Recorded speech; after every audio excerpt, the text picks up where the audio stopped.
Yes. All right, then we'll call to order the June 3rd meeting of the West Sacramento City Council, Redevelopment, Successor Agency, and Financing Authority. The record can, Madam Clerk, would you please call the roll to establish a quorum? Councilmember Guerrero. Here. Councilmember Ledesma.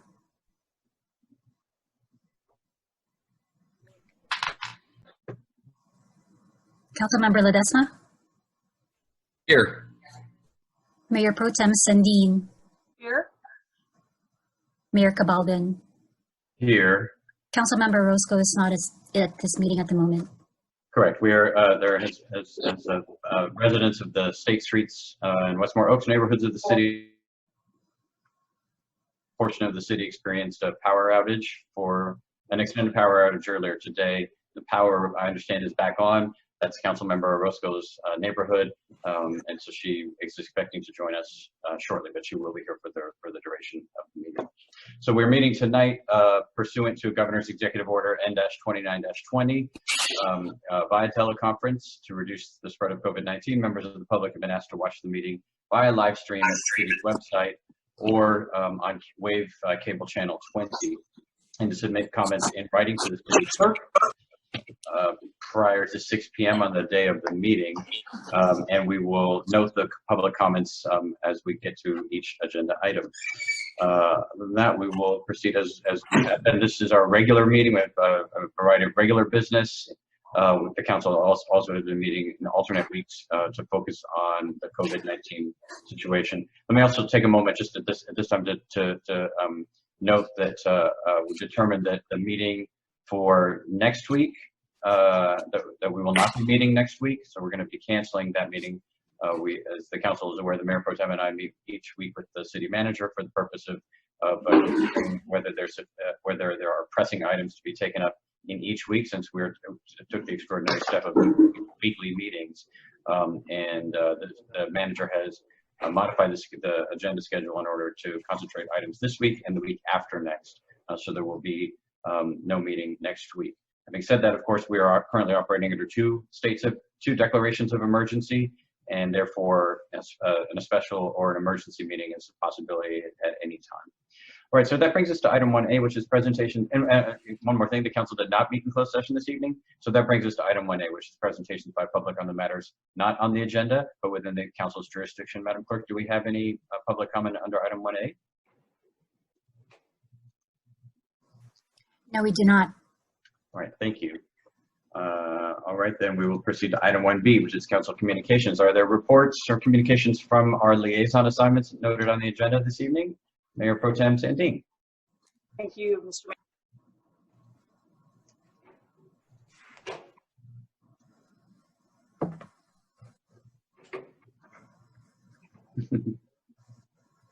That was strange. Sorry, I unmuted and then I got muted. I apologize. The Yolo Local Agency Formation Commission met on May 28th, and I was sworn in as a new commissioner, and also that day, my first meeting as a commissioner, elected as vice chair. We conducted a protest hearing for the Spring Lake Fire Protection District change of organization proposal to change from an independent district to a dependent district of the county. We also adopted the final LAFCO budget for 2020-2021, which included a 6% reduction as Yolo County JPAs received guidance from the county administrator and the city managers that JPAs should consider these kinds of reductions at least 5% in anticipation of COVID-19 impacts to local budgets. We also adopted an updated Yolo LAFCO fee and deposit schedule. And then earlier this evening, the Port Commission met and we approved the port budget for fiscal year 2020-2021, and we approved a lease deferral for CMEX. Thanks. All right, thank you, Mayor Pro Tem Sandin. Other reports under item 1B? Councilmember Ledesma. Thank you. And there's an item I, at the last meeting, I forgot to report on from back on May 22nd. I just want to inform the council that I did have as a representative of Yolo County Transportation District, as chair of that body. We had the first ever 2x2 meeting with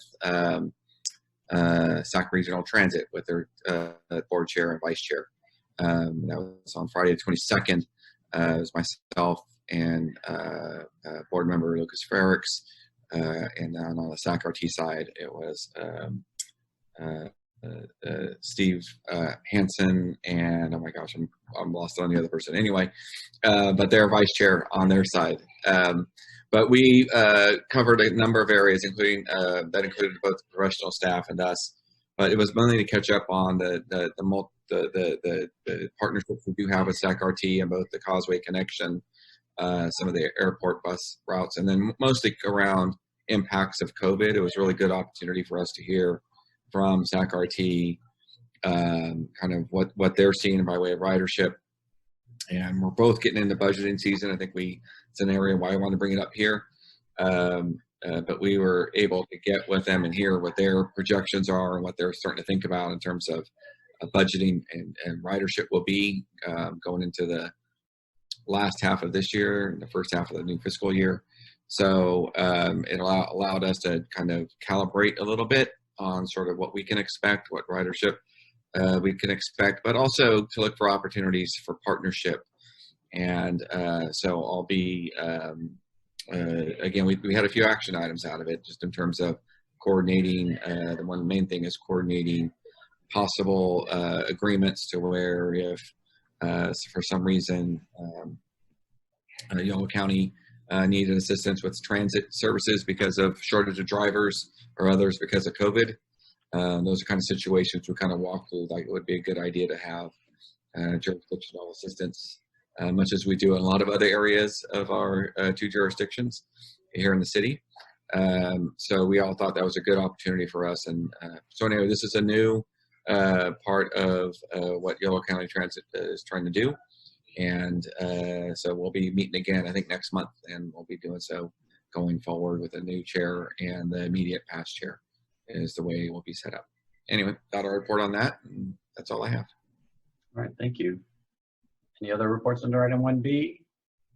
And just to note that Councilmember Orozco has joined us. Councilmember Orozco already reported on the power outage and the reason for the slight delay, but welcome. We're glad you're here.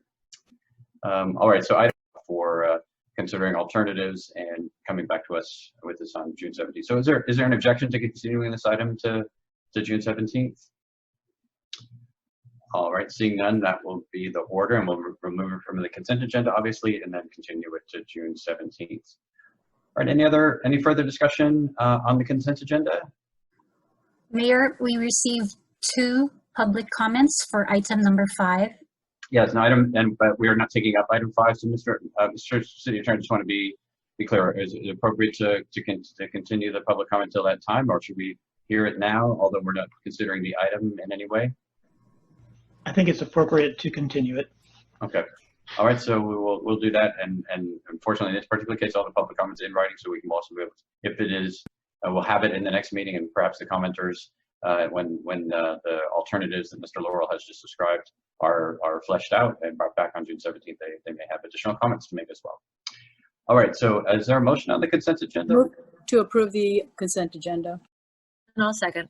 Okay, it's been moved by Councilmember Guerrero and seconded by Councilmember Orozco. Madam Clerk, would you please call the roll on the consent agenda? Certainly. Councilmember Ledesma. Aye. Mayor Pro Tem Sandin. Aye. Councilmember Orozco. Aye. Councilmember Guerrero. Councilmember Guerrero. Aye. And Mayor Cabalden. Aye. So that motion carries. And I see Councilmember Orozco grinning a little bit, and I'm imagining it's for the same reason as me. And I just want to note how nice it is for both of us as Filipino Americans to hear your voice, Yashina, as you read out the names, and everything else is just we're very proud. So thank you. Item 9 is a public hearing and consideration of resolution 20-42, confirming the diagram and assessment and ordering improvements to be made for the landscaping and lighting district number 1. Ms. Raper? It is actually going to be me tonight. Welcome. So good evening. So this is a routine item that we've done for the last 30 years. These assessments were all adopted prior to Proposition 218, but it is a requirement of the county that we come before the council to initiate a public hearing as well as adopt a resolution approving the diagram and the assessment in order to place the assessments on the property tax roll. So tonight, since it's a Zoom meeting, we still have the request for the public hearing. I don't believe there was any comment. And then, of course, at the close of the public hearing, looking to adopt the resolution approving the diagram as well as the assessment to place it on the tax roll. All right, thank you. Are there questions for by members of the council for Ms. Robertson at this time? All right, then let's open the public hearing. And Madam Clerk, have we received any public comments on item 9? We did not receive any public comments for this item. All right, so with that, then we'll close the public hearing on item 9 and return it to the council for any further questions, discussion, or for a motion. I'll make the motion to move the item. I'll second. All right, it's been moved by Councilmember Orozco and seconded by Councilmember Ledesma. Seeing no further discussion, Madam Clerk, would you please call the roll on item 9? Certainly. Councilmember Ledesma. Aye. Mayor Pro Tem Sandin. Aye. Councilmember Orozco. Aye. Councilmember Guerrero. Aye. And Mayor Cabaldon. Aye. That motion carries. That brings us into item 10, which is a public hearing and consideration of Resolution 20-43, confirming the diagram and assessment and ordering improvements for the Storm Drain Maintenance District Number 1. Ms. Robertson? All right, so very similar presentation to what I just did a minute ago, except for this one's about the Storm Drain Maintenance District. Once again, we've been doing this for 30 years. This was adopted prior to the Proposition 218. We are not looking to increase the assessment similar to the L&L. However, it is a requirement of the county to bring forward, have a public hearing and then adopt a resolution approving the map as well as the assessment in order to place it on the tax roll. All right, are there questions for Ms. Robertson at this time? Councilmember Guerrero? Yes, thank you very much, Mr. I was interested in knowing about the assessment of 144.11 per acre. How was that established? A history on that? The rates have because it was adopted prior to Prop 218, the rates always remain the same from its adoption because we don't have the ability to increase the assessment. It's around for 30 years, so I don't know off the top of my head exactly how they calculated. I would have to look up the engineer's report to see how they calculated the initial assessment. Okay, thank you. Other questions? All right, then let's open the public hearing on item 10. Madam Clerk, have we received any public comments on this item? No, Mayor, we did not receive any public comment for this item. Thank you, Madam Clerk. Then we'll close the public hearing on item 10. Are there any further questions or discussion or motion on item 10?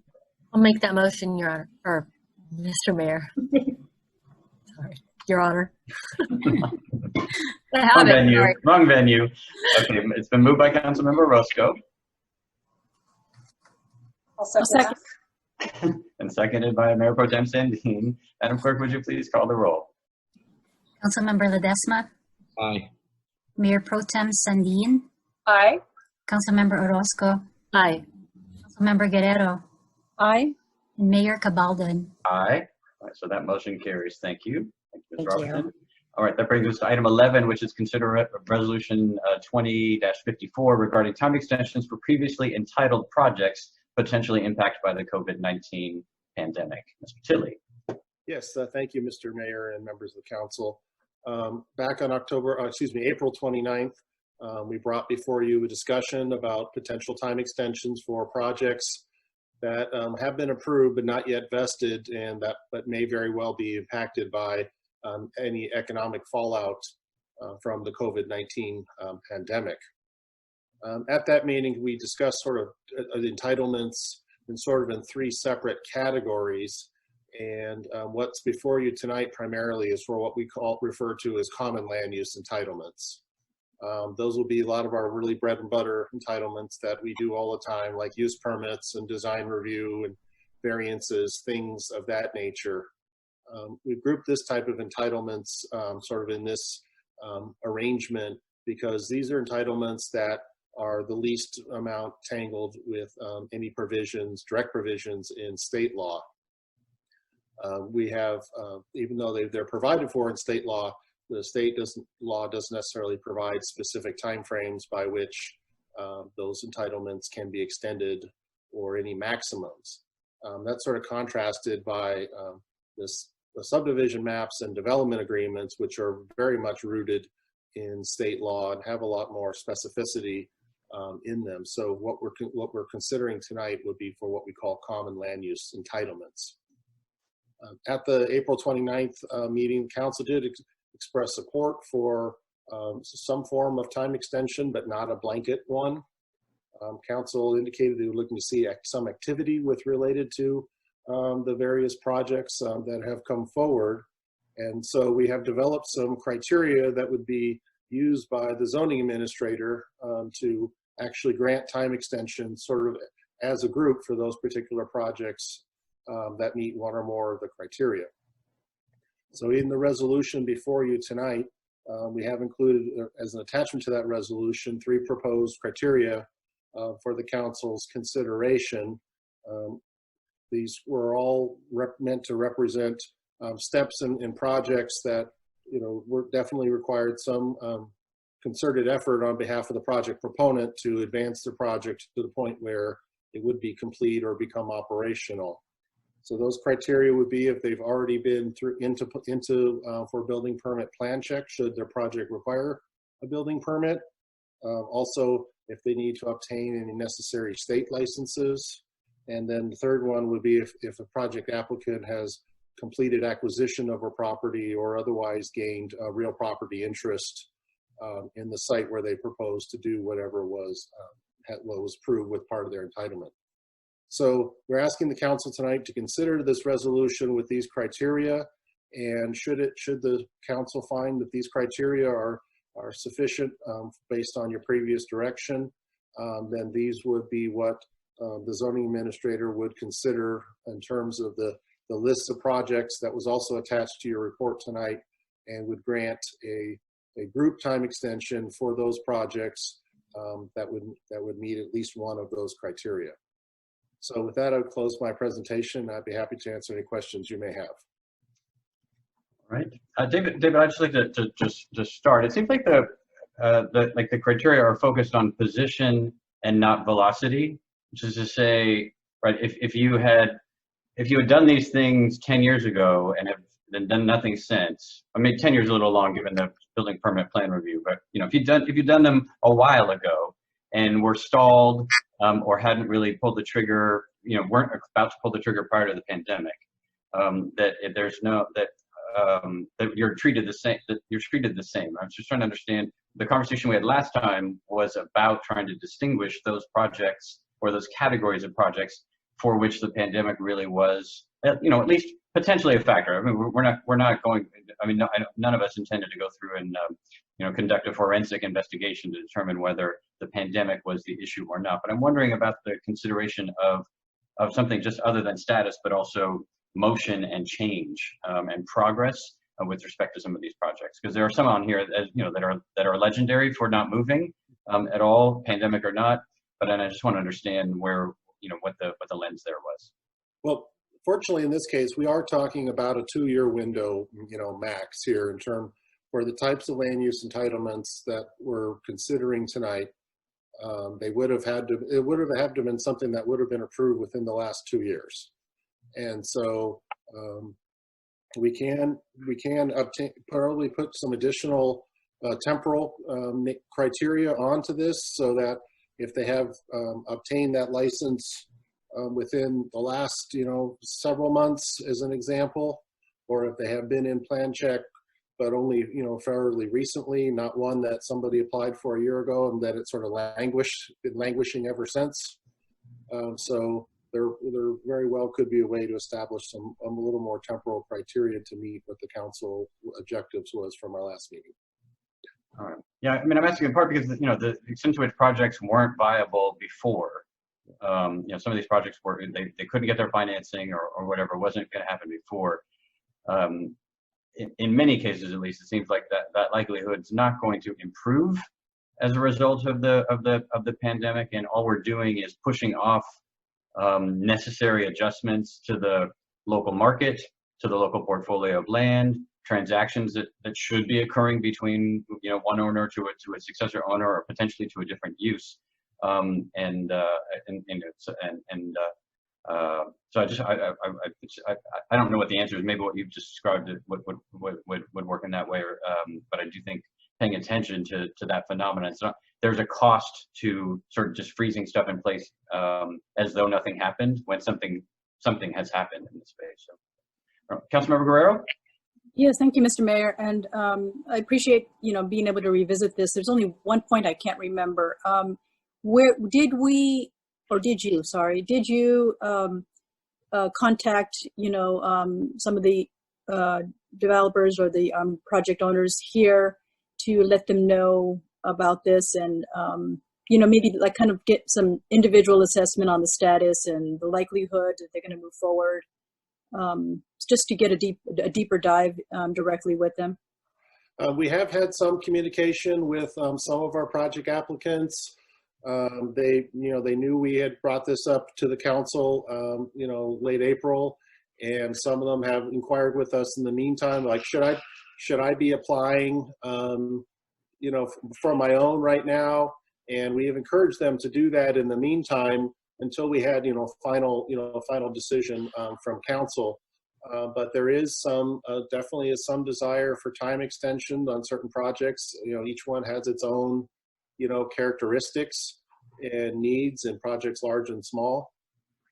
So certainly, I don't know that anyone out there would turn down more time, but there certainly is interest out there. And since our last meeting, we've had a lot more dialogue with our various project applicants. Not all of them, but certainly a representative sample, I would hope, about this matter. Okay, thank you. And also, just wanted to add that I've been getting some messages about the video not working, so the live stream is not happening. So hopefully we can remedy that. Yes, I can chime in on that. I was going to wait till my item, but yeah, we have a equipment malfunction happening, and it is equipment malfunction, so it's not something that may be fixed tonight. So we're aware of that, but we do have the recording. As we always do, we'll make sure we post the recording after. So no problem there, but they are working on it, but it sounds like it might be something that we won't be able to resolve this evening. So it's actually good that we have a week off too. We can get that fixed. Are there other questions or comments on this item? Mayor Pro Tem Sandine. Thank you, Mr. Tilley. I was wondering if there were any other criteria that were considered that weren't brought forward to us for some reason, and if there were, what those might have been, if any. Yeah, there certainly could have been others. I was trying to see how we might be able to meet some of our project applicants sort of halfway, if you will. Each one of the criteria on here do represent an applicant, having, some skin in the game, so to speak, and also, potentially considerable investment in a project. We could have, gone where if they hadn't already had a building permit issued, but maybe hadn't started construction. I mean, we could have, really started to, drill down a lot deeper, and that still certainly would be an option for the council to consider. But I think that when putting this together, the goal was to identify, activity on a project that has occurred along the way, but not necessarily where they're already on the cusp of vesting. But, for example, on the state licenses, sort of a reference to some of our cannabis projects where we know it has been challenging to obtain state licenses for a variety of reasons. So if someone had obtained one already, that would be a pretty significant milestone and show clear activity on a given project. All right, Councilmember Orozco. Thank you, Mr. Mayor. David, I was just curious. There's I'm reading, and it says 3939 West Capitol Avenue, for example, and it's the status says applied but no longer pursuing.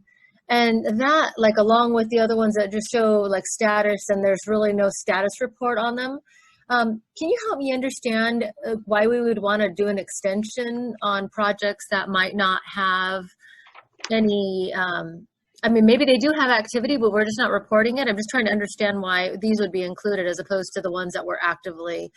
Well, that might be an example of one maybe what we don't do any time extension on if they aren't truly doing anything.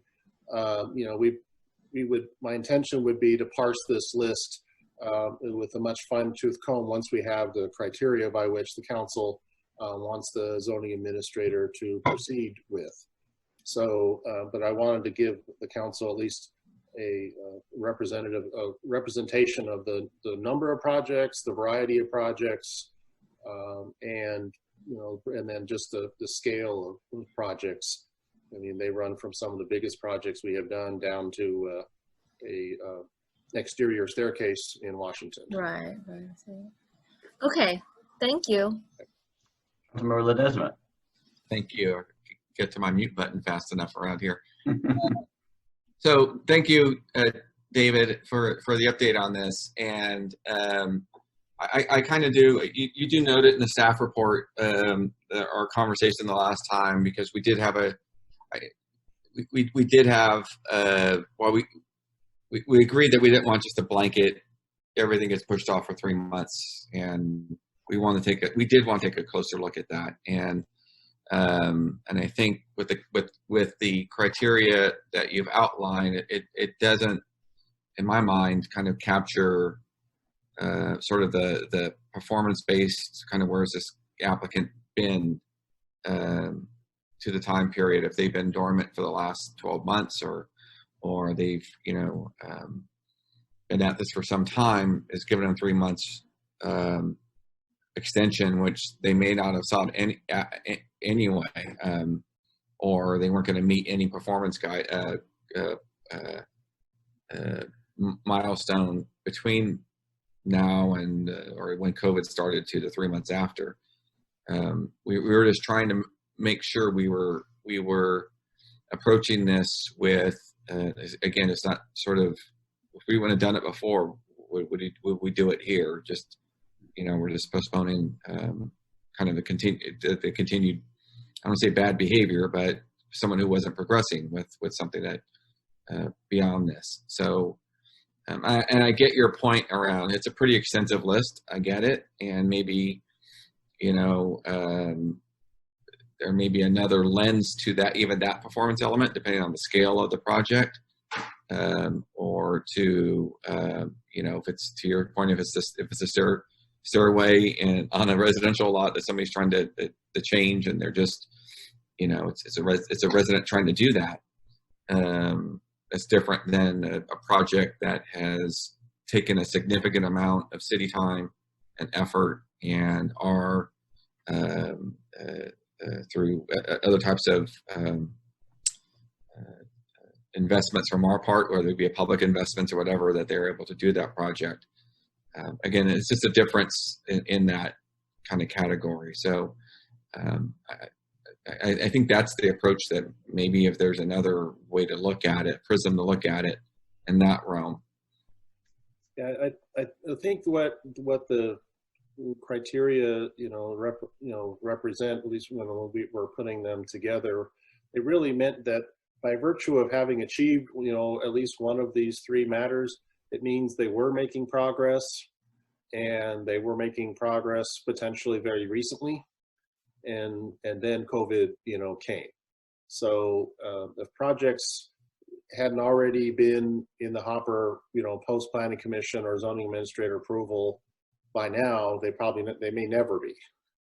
But for those that were already in the pipeline and folks who had already, you know, committed resources, you know, toward them, it seems like they could, you know, those are the ones that, you know, could be the most sort of broadsided by any economic effects of COVID. So by virtue of doing this, establishing it, it basically would sort of, I think, set a bar that by which folks, you know, already really needed to be pretty well on their way. And then if COVID impacts them, then this would buy them a little more time. If COVID doesn't end up impacting them, then so much the better, and they will proceed to, you know, the conclusion. And the alternative here, though, is that each of these applicants would be coming back and asking for an extension. Yes, yeah, and we have received a couple of those, through this, through up until now this year. It's not out of the ordinary. But what this would be an affirmative action done by the city on behalf of numerous projects rather than having each one come to us individually. So the benefit to us is to the city is the, we're also in COVID, which makes the processing more difficult. And yeah, somewhat, but now that we've been at this almost 3 months, so we've got a lot of that down, pretty good, even, working in a remote manner. But this would represent projects that have made, some degree of headway, and thus those that are furthest along, we could potentially assist them, through this manner rather than having each person go through it individually. And should they not really want it or need it, that's okay too. And in the spreadsheet, just so I'm clear, the date that you have posted here is the date of that entitlement, that the use permit was granted on. I'm looking at the Crown Castle cell tower, and the date on that is 1/14 of 2019. Yeah, those would have been when we have. More than likely, that's actually when we received those projects, but I know these are all ones that have already received some form of approval in between then and there. That we just don't have that data in our Excel system of when all those actions were taken. But these are all projects that we know that have gone through zoning administrator and planning commission, and since I serve both of those roles.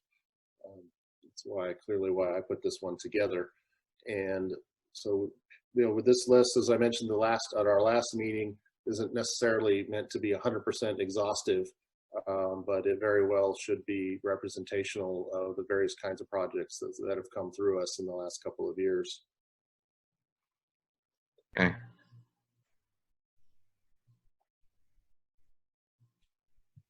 And I'm sorry, David, the time extension we would grant them if we were to pass this resolution. The time extension that the zoning administrator is authorized to do is up to 2 years. The council may wish to direct a shorter time frame to that. The 2 years is a maximum, not set in stone.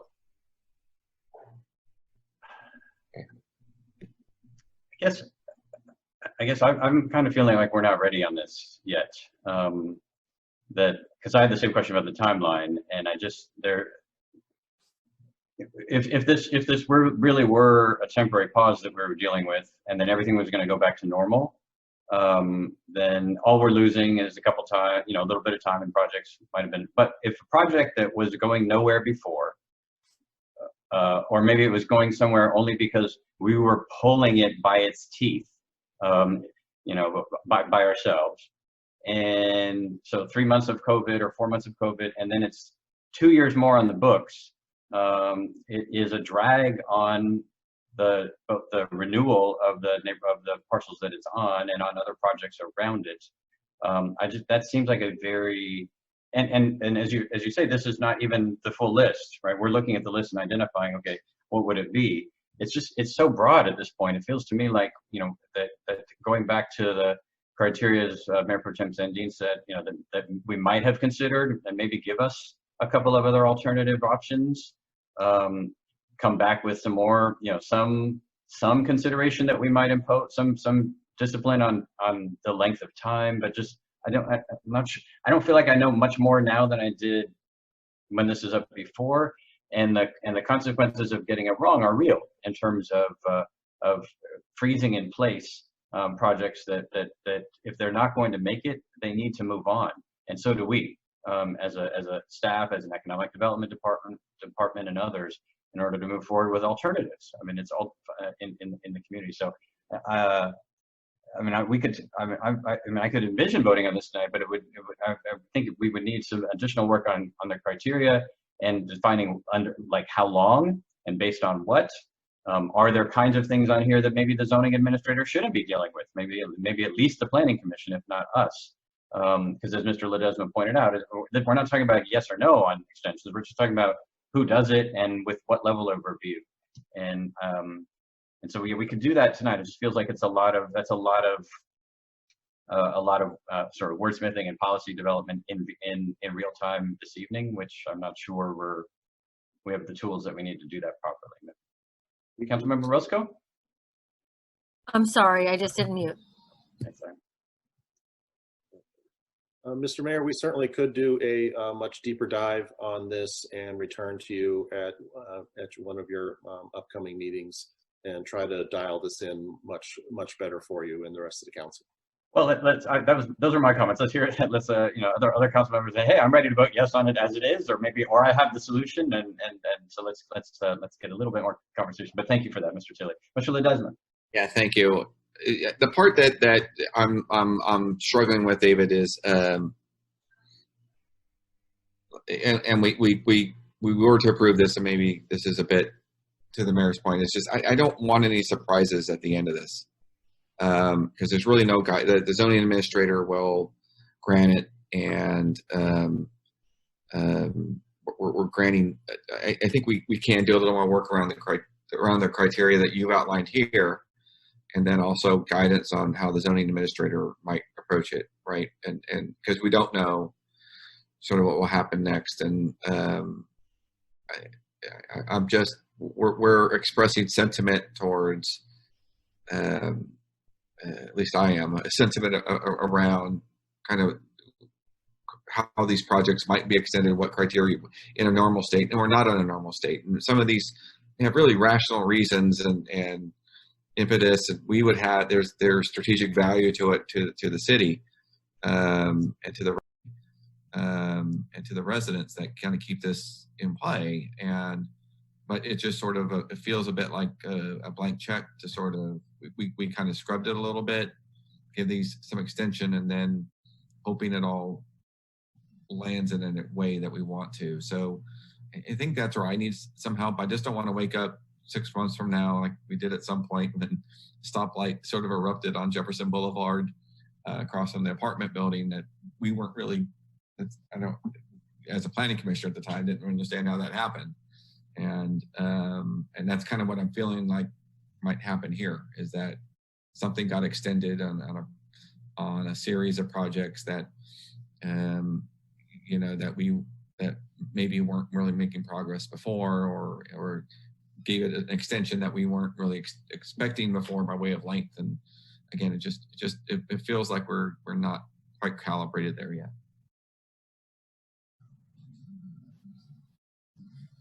Those are my thoughts. Councilmember Orozco? Sorry, Your Honor. Mute. All right, other discussion on the item? All right, well, I mean, given that, I guess I would suggest that we continue the item and ask the city manager to return at a future meeting. Right, that would be, listening to the discussion, I think that'd be the recommendation. I think we'll start with, I think where we started with this process, it was thought to paint a much broader stroke about projects in general. If you think back to March, we really had no idea where this was headed. And I think we can get a little more granular about each project and really look at what are the projects that have risk right now in terms of deadlines. And I think we can definitely come back either as a more fine-tuned policy, or take it more on a project-by-project basis. Just kind of see where we are with some of these. So I'll work with David and John Robinson on a plan going forward. But I think we got some good feedback tonight. All right. And okay, then is there objection to continuing the item to a future meeting? Date uncertain. All right, if not, then that'll be the order. Then item 12 is an update and actions on the city's COVID-19 response actions. Mr. Laurel. Oh, thank you, Mr. Mayor. And just a quick update. Last time I checked a minute ago, the live stream is now working. There was a power surge that caused the equipment to fail. Again, I want to assure everyone at home that the meeting is being recorded, so anything that was missed up to that point will be posted after. So it should be working now. So yes, I have just a few updates tonight, just to start right with the case data. Not much change since last week. We are up to 75 cases as of today, so there's been a few additional ones this week. I think most concerning was last week I had mentioned that we had a bit of a spike in terms of the overall numbers. We had a 14% increase in the overall number of cases in 1 week, the change from the prior week. So we are definitely going to be watching what happens in the next couple of weeks. You did have Memorial Day and all the activity that started again there. And then, of course, with the current environment where a lot of people are out right now, we will be watching the case data there as well. Also, testing, like I talked about last week, is way up compared relative to where we were, where there's a lot more testing happening in the county. And but most importantly, like I said last week, also we're watching the rate of hospitalizations very closely. The good news there is since last week, and I believe it's been a few weeks since we've had a new hospitalization. But as you know, that typically comes a week or two after cases are, first felt. So we'll definitely watch that going forward, and I may convert that data into more of a table as the weeks go on. Other than that, I won't highlight any of the other regular data that we report on. It's in the report there for you. The testing center, we talked a little bit about that before, but the testing center is now open at 1125 Riverbank Road. We're operating it through June 20th as of what we know right now, Tuesday to Saturday. The hours are 7 a.m. to 7 p.m. There's a lot of information on the city's website about it now, including a video kind of showing people just how easy it is to go get tested. It is free and really encouraged. It's not just for people who are feeling symptoms, it's for asymptomatic people as well. So there's several options now for testing in West Sacramento. They're all listed in the report, and they're also, I believe, on our website. I did include a section on the reopening plan for city buildings. I talked a little bit about this last week. We are still aiming to get many people back into City Hall. We haven't confirmed public reopening yet, but June 15th is still a date we're working towards to have many people back in the office, as many as we can, to do it safely, and to get, especially the focus being on people that are having to use admin leave because they can't work at home right now. There's a lot more detail in that section on other considerations being given for that reopening. And that's the work of the reopening team as part of the resiliency framework I talked about before. I did send council, I think last week, the final document on that. The staff teams are in the process of being established, but the reopening team is a few steps ahead of everyone because they need to be. They need to be ahead on our reopening plans. But the other parts of the framework are coming together, and that's going to be a big part of what staff focuses on. At least in terms of the COVID-19 situation going forward. We have the social media update in there as well. And then the last thing I really wanted to highlight tonight is that the governor, I believe maybe it was on Sunday, issued a new executive order that covered many things, but among them, in interest to us, was an extension of the eviction moratorium in the state. The city attorney and our housing staff, Raul Huerta, looked at it. Coordinated on Jeff's interpretation is that because our moratorium was tied to the state order, it effectively extended our order through July 28th, and it covers still both residential and commercial properties. So that alleviates a lot of the concerns we as staff and you as the council on the policy level we're dealing with in terms of what happens next. Doesn't go away completely because we now have the question of later down the road, but at least for now, it's an assurance to people in the community that there is a statewide protection on evictions. So I will conclude my update there and see if there's any questions from the council. Thank you. All right, thank you, Mr. Laurel. Also, the testing center did, as Mr. Laurel said, opened yesterday, and they're hoping that we will all go as well, as since the effectiveness of the Sentinel system of asymptomatic testing depends on everyone in the community doing it on a repeatable basis, not daily, of course, but once in a while, just encourage members of the council who wish to and have been all ready to make use of it as well. So, and it really is simple. The appointments, I know I got my appointment same day, and there were plenty of available times. So it's quite a simple thing to set up. Councilmember Guerrero? Yes, I also got a test today, and it is very simple, Mr. Mayor, as you described. It was an easy process and well handled as far as making sure that you don't touch anything and you just go in and out really quickly. So great job on that. I had a couple of questions, Aaron, regarding the foreclosure moratorium and Project Room Key strategy. On the Project Room Key strategy, the governor has put in his May revise a proposal, and I think that there is now, as a result of a joint Assembly Senate budget item that's going to be taken up in the Assembly tomorrow. I don't know when it'll come up in the Senate, but fortunately, it gives local jurisdictions the ability to extend participants of Project Room Key, and I've been working closely on this particular issue, and wanting to make sure that our city can benefit from that in some way. So just to the extent that this is a very compressed time frame, it's pretty truncated as far as getting a budget deal done, and optimistic that you're going to be able to achieve that with your extensive housing background that you have. We're fortunate that I think that you're going to be able to help us navigate what's the best deal to be able to provide housing support for our unsheltered guests and under Project Room Key for the extension. And that's the $500 million does sunset though, and I believe that there is a deadline in the Assembly Senate proposal for September 1st where that funding gets, if it's not spent, it goes back, and then the governor will be able to use it for any reasons under the coronavirus fund. So just we can make sure we can tap that money. That would be great. And on the foreclosure moratorium, just wanted to clarify, given that we're now under Governor Newsom's emergency declaration, we do have an extension then, so participants are individuals that, not just the foreclosure, but the eviction for both commercial and rentals, they can benefit from the extension as well. I think that's what I heard you say. So we don't need to do anything.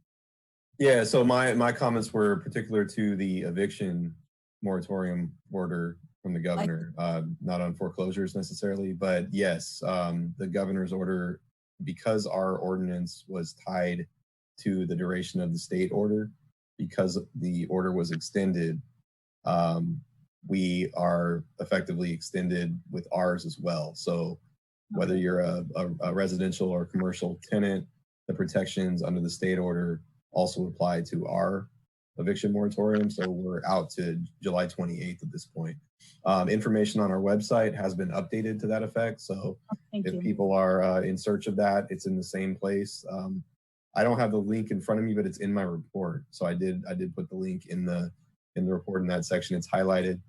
So the forms and all that are still there. I want to speak just very briefly. We didn't include an update on Project Room Key to the level of what might be next in the state budget, but I do appreciate you bringing it up. I did, myself and Raul Huerta, we attended a meeting with members of different state departments that are working on the Room Key program. We're providing feedback to them about how it will work, some of the realities of what you deal with when you're acquiring motels. We have some experience with that. And so far it's been a good reception at the staff-to-staff level. You spoke a lot about what's happening at the legislature and the governor's level, and we're certainly tracking that. We'll do our best to have input on that process. The goal would be, of course, to make sure that there's sufficient funding made available to cities like West Sacramento to address our unique plans. And I don't want to, paint any kind of picture that to set expectations like it's going to work great in West Sacramento, but we are in the conversation. We are looking at the units that we have under Project Room Key now and how we might position them to be at least a temporary solution going forward. So I appreciate the updates you've been giving me, and I will keep the council posted on any developments there. There's also a meeting tomorrow that I don't want to steal Councilor Orozco's thunder there, but regarding homelessness at the county level, so maybe I can let her comment on that as well. No, not much to comment, but I'll be present at tomorrow's meeting to discuss next steps with respect to Project Room Key.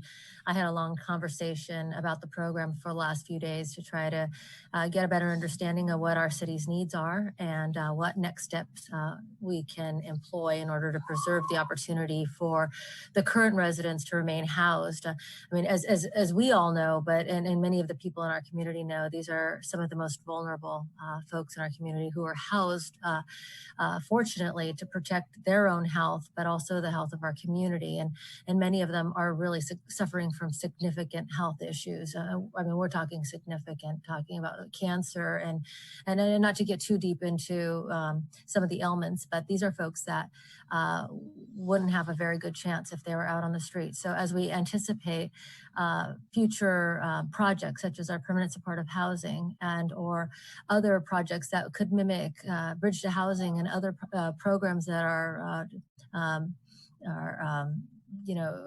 state of the art, or I shouldn't say state of the art, but just kind of cutting edge. I really look forward to engaging in that conversation, and I take over for Mayor Pro Tem Sandy, who's been carrying the reins on this for quite some time. But I think it's all in our interest to ensure that those in our community are off the street and housed for not only their own health and safety. Sorry, we have a power outage, so I'm like working with my iPad light here. But yeah, I'm really excited about engaging in that conversation and look forward to reporting to the council in future meetings. Thank you, Councilmember Ledesma. Sorry. So thank you all for the update, and Aaron for the updates on it. And I appreciate everyone's comments on how we're caring for our homeless and looking into Project Room Creek. I do think that's a great opportunity, but I think Aaron, you have kind of hit upon. Want to make sure we do is that I know that. The concept is really, really great. It's just having lived, kind of work through it, and knowing the challenges, making sure we get our feedback in. So thank you for doing that. I did have a question, and maybe you or the mayor can elaborate on the testing center. And no, I have not gone to go to a test. I'm a bit chicken after seeing the videos of how it's swabbed, and I'm assured it's. I'm kind of a sissy in that stuff. We'll see if I can get. I will do it and see if I can get through it. But I'm curious about.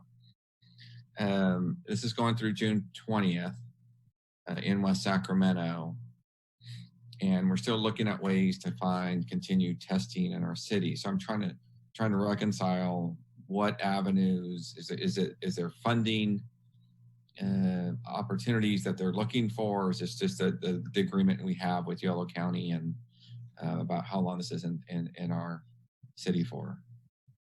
Yeah, I mean, I don't have all the details on it, but this particular program is set up through a partnership with OptumServe and the state through the counties, and that's partly why there's a limited duration. I think it's just a resources issue. We have made it very clear to the county that we are interested in longer term testing. I think, we all, I don't need to say it here, but, it's essential for helping get us through this is to have that testing ongoing. Meanwhile, there is a lot more private testing, whether it's through pharmacies or some of these other options, but that's definitely something we're going to continue to talk about at our EOC level. I can tell you today the demand is there. We had, I just got a report, we had 101 tests at the center today. So that's just on the second day. I'm not really answering your question, but that is something that's a high priority for our EOC as we go forward. I know it is. And I know we had a preliminary budget meeting, and that's coming up, I think, soon. And I know I'm speaking for myself because it's not a budget, it's more of a policy issue that we'll have to tackle, which is, kind of finding funding or carving out funding. I think there's been in our budget to be a sustainable city and a livable city and all the things, it is worth a discussion around making sure that we keep dollars available for those types of opportunities should they come along. And I know we're finding it, you're making it clear. I just want to make sure we make it even more clear, because we do not have a vaccine. We do not, and all the things we've talked about, we don't have the contact tracing. We're doing the best we can, but we have to live with this months down the line. I personally want to make sure that, we weren't in, I've said this to you before, we weren't in the education business very much up until the last few years. We weren't in the transit business up until the last couple of years. The city has done, I think, a really good job of balancing our core services with those services that enhance the health and well-being and education of our citizens. And this is another area where traditionally 10 years ago when I came in office, I wouldn't have we didn't get into this business, but now it's a necessity, and to survive, we have to look at these opportunities. So anyway, just urge you to keep on that track and think about it from a kind of institutionalizing it if need be, in terms of how we approach living with the coronavirus or through pandemics or other health issues that would keep us from and our residents from kind of fulfilling their life here in West Sacramento. Yeah, and just to be clear, when we say we've expressed interest in continuing testing, we've also brought up the issue of funding. That if funding is a need, then I'm sort of hearing the council and letting the county know and our EOC staff know that we are willing to come up with resources if needed to prolong the testing availability. So we'll continue to work on that. Yeah, in some sense, June 20th is both far away and close. So it's close in the sense that imagine that on Sunday, there are many West Sacramentans attending one of the protest activities, for example, in reasonable proximity. The symptoms from being there on this coming Sunday will not show before the 20th in most cases. And so symptomatic testing after that. So the kind of testing that we had before this week, where you call up the clinic, your local health clinic or the pharmacy or whatever, you need to have either symptoms or be a particular risk, or have a note from a doctor, recommendation from a doctor. That's not going to capture an outbreak until it's too late, until hundreds or thousands of people have been exposed to the virus. And that's why the asymptomatic testing is so essential to be able to capture, to detect the outbreaks before they happen. So in some sense, it's very close. And June 20th, was at least going to tell us something about restaurant openings and that sort of thing. Obviously, this whole schedule, none of this testing schedule was developed with the idea that we would have already two weekends of separate subject protests and one of which is still ongoing and is likely to be going for some time. So the testing regime and plan did not account for that. At the same time, it's also far away. 17 days is a long time in COVID time, and there may be other alternatives. There are already other alternatives that are emerging to a community-based testing center with this particular test, for example, that may be able to be provided. And so, in addition to talking with the county about funding of extension of this center, to continue to have one eye on emerging opportunities for high quality testing that is maybe delivered in a different way, and then may be available in a different way, because there are a lot of companies, a lot of agencies working on that. There isn't one that works yet effectively on a broad scale, but 17 days is a very long time during this pandemic. So I'm going to encourage our team is doing a great job. We just need to keep on it because the consequences are so high. All right, so thank you, Mr. Laurel. So with that, then we'll proceed to council calendar.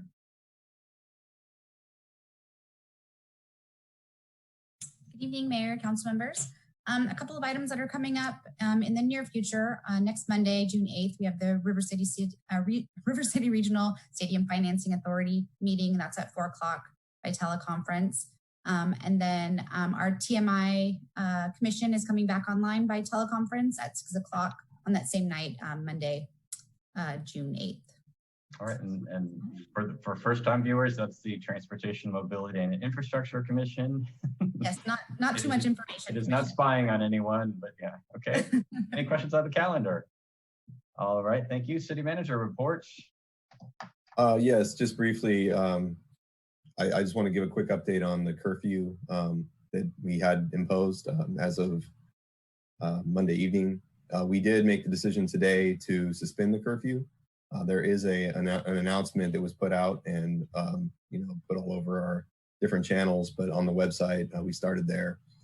So what we're doing is we're suspending the curfew until Friday. We're gonna see how things go tonight. We're gonna see how things go tomorrow. But as of right now, it's suspended through Friday. Friday at 10 p.m. The plan right now, as of what we know going into the weekend, is we will reinstitute the curfew at 10 p.m. on Friday. It would last from 10 p.m. to 4 a.m. each night of the weekend through Monday morning at 4 a.m. So, like I said, that information has been put out. We did do a modified curfew order that's available. And if people have any questions, those are the details. So again, no curfew for tonight and tomorrow night. And we would reinstitute on Friday, 10 p.m. to 4 a.m. through Monday morning. And I want to also just say that this changes announcement is pursuant to the council's direction that the curfew, which is a very significant decision that the council made.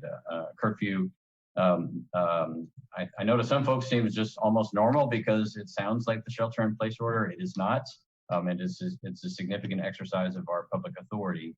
And the council took this very seriously on Monday night and insisted that the curfew be that we treat each day as a decision as to whether or not a curfew should be imposed, as opposed to taking the curfew for granted and finding a reason to not have it any longer. And that importantly, that decision be based on the evidence and on data, information that we assess each day. So to that end, the Mayor Pro Tem and I are meeting on a daily basis with the city manager and the chief of police. The city manager in his role as director of emergency services, as the council knows, makes these decisions with respect to the times, the continuation of the order. And the Mayor Pro Tem and I meet with them because the decision that we have to make each day is whether or not to convene an emergency meeting of the council, because the curfew order is subject to rescission or modification by the Director of Emergency Services, but also by the council. And so she and I meet with them each day to coordinate those two decisions that are being made, the direct decision with respect to the order itself, and then whether or not the council needs to convene in order to consider any modifications or rescissions of that order. And we've begun that and we're considering the full range of operational considerations as from the police department about the execution and implementation of the curfew, looking at the data from the prior evening and the prior evenings with respect to their actual threat to public safety, both here in our city, but also in adjacent jurisdictions, to intelligence and other information about potential threats to public safety in our community, assessing the capacity of our department, given our mutual aid agreements and other responsibilities in the urban core in the region, to respond to the range and magnitude of potential threats in the community. We're assessing the burden of the curfew, both on city government and our police department, but also on citizens. And for example, today, with 100-degree weather and citizens, it's a significant sacrifice for citizens to be asked not to take an evening walk when it finally comes under 100 degrees. And so we're considering those issues as well. Looking at violations and arrests of the curfew, and I want to emphasize also looking at any racial disparities in arrests or other citations or other actions under the curfew. We haven't had any at all, and so there haven't been any disparities because no citations or arrests have been made. And also I know for the Mayor Pro Tem and I were cognizant of that there's already the stay-at-home order from the governor on the COVID crisis, and so we also have, have to ask ourselves as the council, and I know the director of emergency services is doing the same, is the benefits of the curfew, which of those could already be accomplished by the fact that there is a stay-at-home order in place from the governor. So I'm proud of our city for taking a very much an evidence-based, transparent approach around making these choices and being nimble. And rather than declaring that we're going to have a curfew from 8 to 6 until forever, to really look at this day by day based on the real evidence that is before us. The change to the times that the city manager forecast partly is in response to feedback that I know the council has received. Part of it was the issue I just mentioned about folks wanted to take their evening walks and what have you, but also really assessing at what times are we most concerned about in terms of the corollary threats of public safety. And so I'm proud of the city. Also, I want to really acknowledge the director of emergency services and the chief of police who've made these determinations and decisions together, and the care with which they are taking them, the speed with which they're attempting to act while also being deliberative and balancing these issues consistent with the direction and the principles that the council articulated on Monday. So thank you, Mr. Laurel and Interim Chief Strange for your work in that area as well. And I should also note we've been prior to taking these actions, we've been, also let the city of Sacramento be aware we're in close coordination with them and other regional agencies around the full range of enforcement responses and policies like this as we move forward. Councilmember Orozco.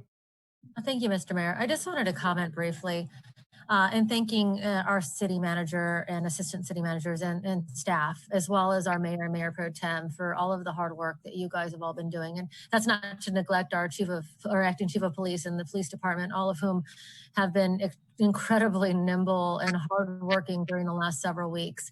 I mean, we've gone from local testing to curfews just pretty much overnight, and it doesn't go unnoticed that a lot of this work has taken a tremendous toll. I mean, it's time consuming. I know folks have gone without rest, and a lot of work has been done. A lot of really good work has been done, and so I just wanted to express how proud I am of being a part of this council and to see all of the progress we've made in such a short amount of time.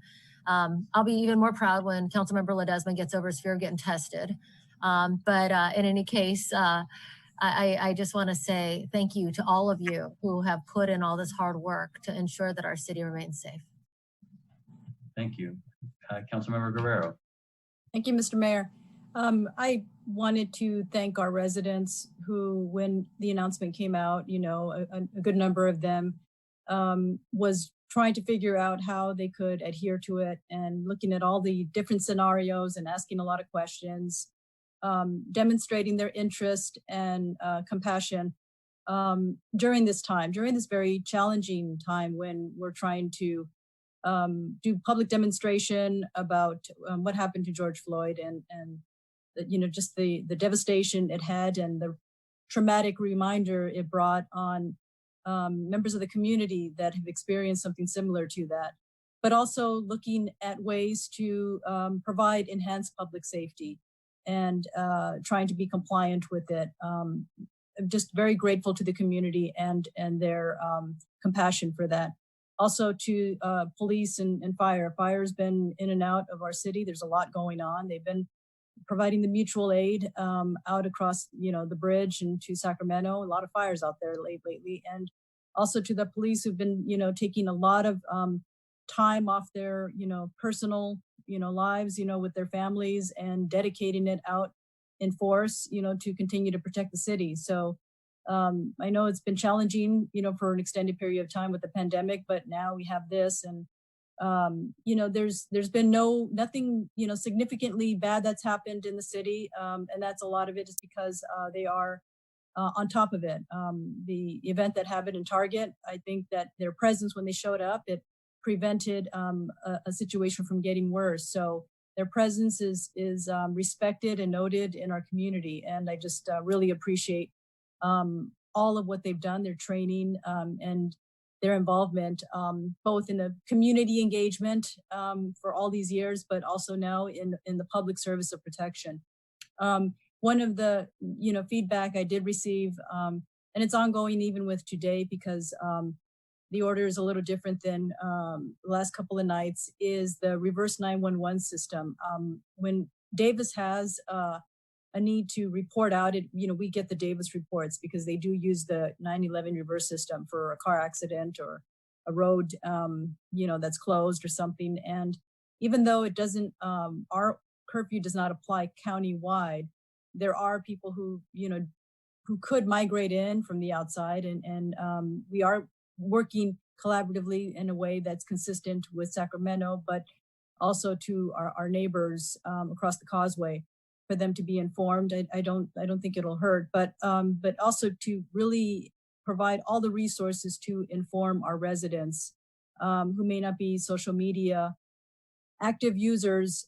So if we can take a look at ways to expand on our public notification, our folks would, I'm sure, be more than willing and appreciative to reach out and find additional ways, and maybe doing an outreach to enhance our notification system if we're not going to use the reverse 911 system, to educate them on where they can go to get an email update or something that where they will be informed right away. Thank you.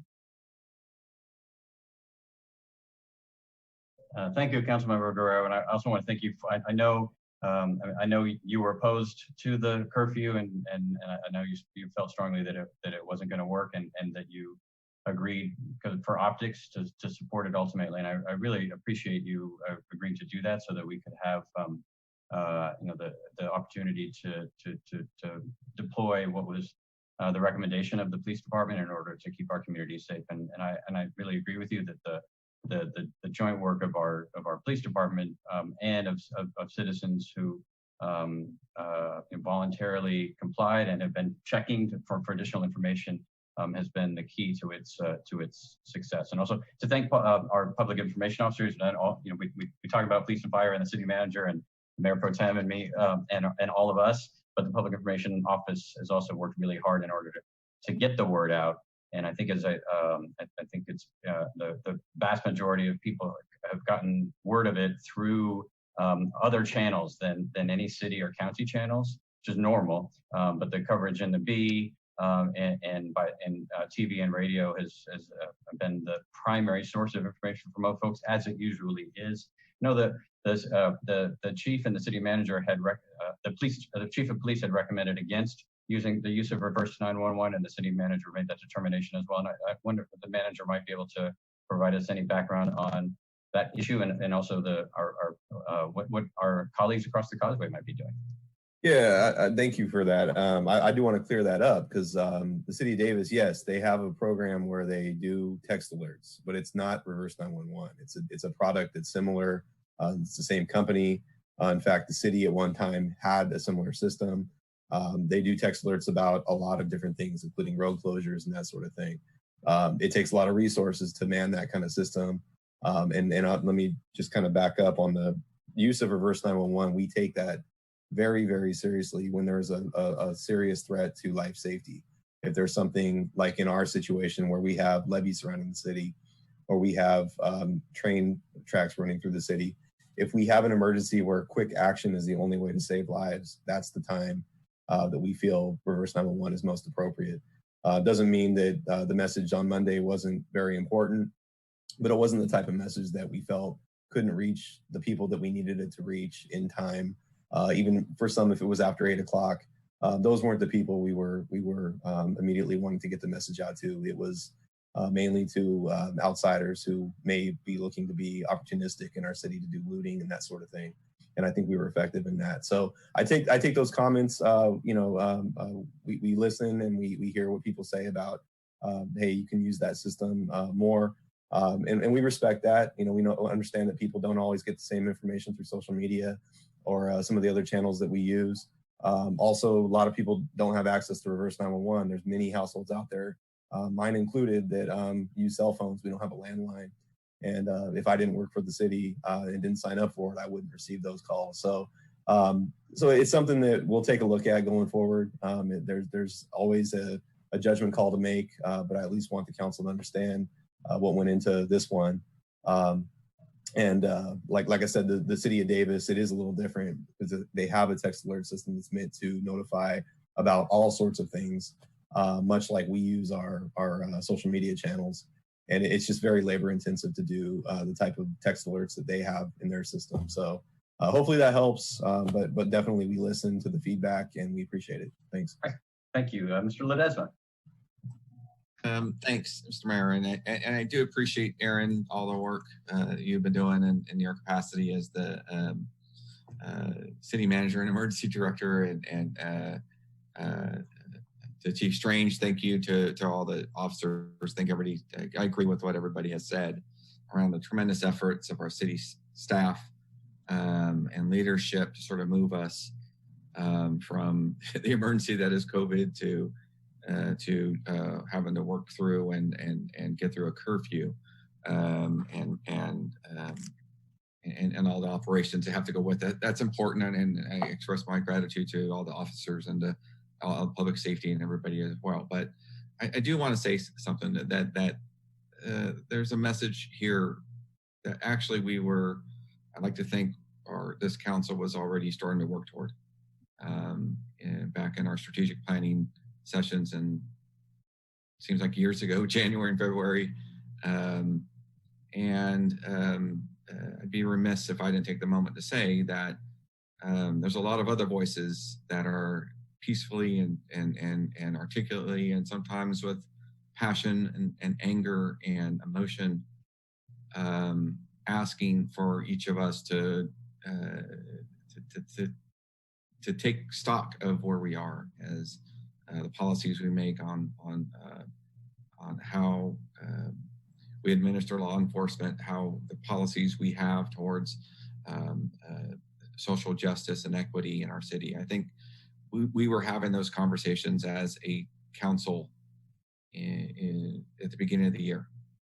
And unfortunately, COVID came and a health crisis came, and obviously it disrupted everything. And now this tragedy has happened. And so while I on one hand really embrace and thank everybody for their hard work, I just want to remind everybody I think we have hard work to do. And those voices aren't in this meeting tonight. They're not. They're trying to find ways to get to us and to ask us what we can do. And I think some of that we started to carve out. And so I know we weren't able to get our strategic priorities and values and our plans updated. And I know we had many conversations about that in February. And my ask is, and it's not anything more than just to remind us that there's still work to do. And at some point we will have to get to it. And just as David Tilley said earlier, we're looking at ways to approve projects from a COVID home. We're going to have to learn to do this while we're at home too. And that's my opinion. And that's something I'm asking at some point. We're going to have to make a specific direction. I know that's the next agenda item is staff direction. But I'm kind of putting it on notice because again, it's the kind of bifurcated notion of this is that yes, our staff and our police officers, thank you, but also we have work to do as a community to answer some of those questions that are being raised, and it's our responsibility to ensure that we're doing all we can for the least among us who aren't represented all the time. So I'll stop there. I just want to make sure I express that tonight. Thank you. Yeah, thank you, Mr. Ledesma. Very well said and very important. And in the context of the time change in particular, I also want to just emphasize there was a lot of care to that notion. I mentioned folks outside walking, but it was also folks saying, I'm at a protest until 8 o'clock or 9 o'clock in the evening, and I want to be there to have my voice heard. And I can get home at 10 because it's over, but I can't. I don't want to choose between violating the curfew and being a good citizen here in our community, and also speaking up for what's right and demanding change.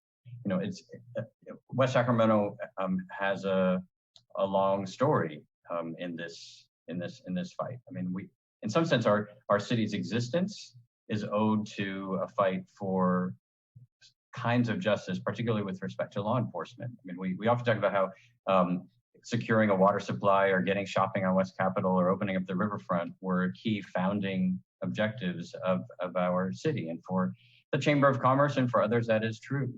It's also true that for many residents of our city, but back when we weren't a city, that they were also crying out to be freed from pretty severe injustices in law enforcement and in policing at the time through the sheriff's office, honestly, and many of our residents felt, and they were not wrong, that parts of our community were places for for law enforcement officers to play cowboy, and that there were significant racial undertones and discrimination in that work. And it is one of the reasons why voters in our community said enough.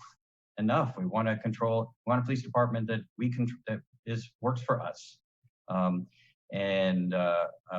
That's not been an easy path for a community like ours to do. And a lot of work has been done, a lot of culture building, a lot of training, a lot of hard work, a lot of steps backwards and forwards in that regard, a lot of recruitment, a lot of diversification. And certainly our interim chief, who came on board as the deputy chief for constitutional policing, which is something that we never even had before. And of course, we have a council that's 80% people of color, the only one in the region that is constantly asking these questions, and it shows, right? That we haven't had these kinds of issues, and our department publishes these statistics even before the Racial Profiling Act required it, some of them. But we've been very transparent, but also have had, there have been no complaints filed for bias related policing in our last three years of reporting, which is we've had virtually no use of force incidents and virtually no officer involved shootings, and where we have, they have not been disproportionately felt in the African American community. And so there is much for us to be proud of and take stock of where progress has been had. And I say that not to congratulate us by any means, but to remind us that we can make a difference as well, that we are not captives of a national dialogue around race and law enforcement, or race and community, or as the Central Park incident reminded us, it isn't just police officers that are involved in the justice system, it is everyone. But I think the progress that we have made should be a reminder and an inspiration to us about what we can do next. And I really appreciate Councilmember Ledesma emphasizing it's going to be hard work. And so has it been up to this point. So I also want to take the opportunity, President Obama today issued a call for mayors around the country to join an initiative around the review of use of force policies. And we have done extensive reviews of ours over many cycles and many years with these precise issues in mind. But that doesn't mean we've achieved perfection or that they are unassailable policies. And so my intention is to join that initiative. It's part of my brother's keeper, which West Sacramento has already participated in previously, in order to link us to a network of others and bring some standards and some other eyes on policies like ours as well, and to engage others in the community around what those standards ought to be. And so we hope to do so in a way that builds up the strengths and the collaboration and the trust that has been built in our community between the department and neighborhoods and communities, between the government and neighborhoods and communities, and to strengthen that even further, and to make sure that we are not looking away from the kinds of severe injustices and disparities that are being highlighted in these protests, and that we are looking them head on. And even if they are less severe, even if they turn out to be less severe in our own community, that we are no less severe in our insistence that we resolve them. So I really appreciate you highlighting that. I know the entire council, this is a council of leaders like our residents who are committed to social justice and to equity and to inclusion and to the right of each one of us in our community and all of the differences among us and where we come from and what languages we speak and what we worship and all of that we all have a right to have a system of justice that protects us, that treats us fairly, and that we have the right to a community that does the same, and that we're committed as a council and as a city staff and certainly as a community of neighbors to accomplish that ideal here in West Sacramento. So, Mr. City Manager, sorry, that was a long report for you where we did most of the talking. Do you have anything further? No, that concludes my report for the night. Thank you. All right, thank you. All right, City Attorney report. I have nothing to report tonight. All right, thank you. Staff direction from members of the council. Councilmember Guerrero. Yes, it's for the future agenda item. Are we, is that this part of it? Yes, future agenda item requests are pursuant to our administrative policies are to be submitted prior to the meeting for inclusion in the agenda packet. It is a question on agenda item number 5, which is included already. Okay. Yes, I wanted to point out that there was public comment that is posted on our website, which I appreciate. And two individuals, Andrew Gaitan and Rosario Ramirez, who raised some of the issues related to the RFP process and changes since the RFP came out, and after COVID, updated guidance needed for janitorial services. And so had extensive, and Mr. Mayor, I don't know if you knew, but given that it's an agenda item and we have to take a look at who we speak to about these things, I have been reaching out with the individuals and asking for their feedback and what it is they'd like to see done, getting to understand the janitorial services and the changes, and knowing that it's now, much more critical that we have an RFP that is keeping things sanitized. Because as we have employees and members of the public who are utilizing our community facilities, appreciated that they, brought to our attention that making sure we have janitorial services that can meet those needs. Because without a, vaccine, we will have to be very protective of our public facilities to make sure that they are clean. So just wanted to highlight that as we move forward in bringing this agenda item back for review, that just reaching out to them, and they have very good advice. I spent quite a bit of time chatting with them these last few days when they brought to my attention this particular issue. Thank you.